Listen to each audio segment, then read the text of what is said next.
So we've used these sliders here to lighten or darken specific colours in the shot to create a more striking monochrome print.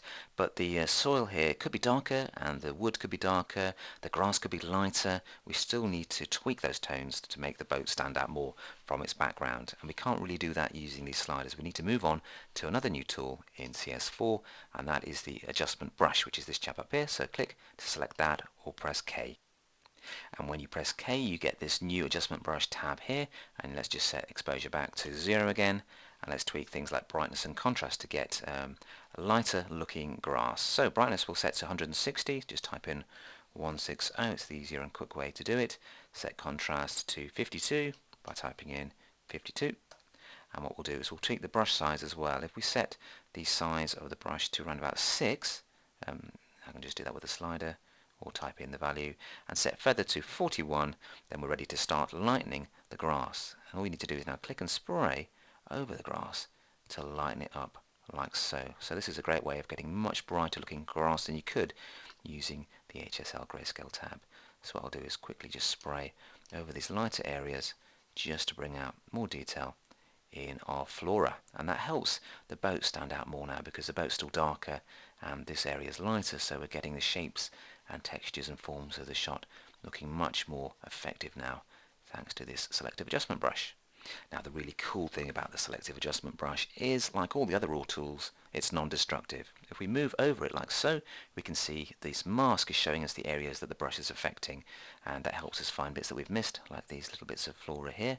And what you can also do is tweak the attributes that you've set by dragging the sliders around and fine-tuning the brush effects, so you can brighten or darken things whenever you fancy. You can also add as many brushes as you like and make different adjustments by clicking new, and then what we'll do is take the size down to around about 3, keep feather at 41, and if we control plus we can zoom in on the boat and then gently spray in to lighten the patches of frost on the boat, or the lighter paintwork, whatever you want to call it. So I'm going to take that down to 2 in fact, and just click and spray just to lighten up these areas here. And that takes us around to the edge there and helps us bring out the contours of the boat. I can also of course spray to add some frost to these rocks here just to lighten them up, and again the contrast between the rock and the boat helps the boat stand out more effectively, like so. So by making selective adjustments we can create a much more striking monochrome print, and we now need to fine-tune things by just darkening the tones of the boat itself just to make it contrast more with the lighter surroundings. And the best way to do that is just to come out of the adjustment brush mode by clicking on another tool like the zoom tool for example, then going to the tone curve palette, which is this one here. Now normally curves are really tricky to use, but you've got these nice sliders here to help you stick to specific tonal ranges, and that's a really cool thing. So what we're going to do is drag the darks down to around about -30, and that's darkening the boat's wood and some of the gravel and stone without messing around with our very carefully sprayed in highlights.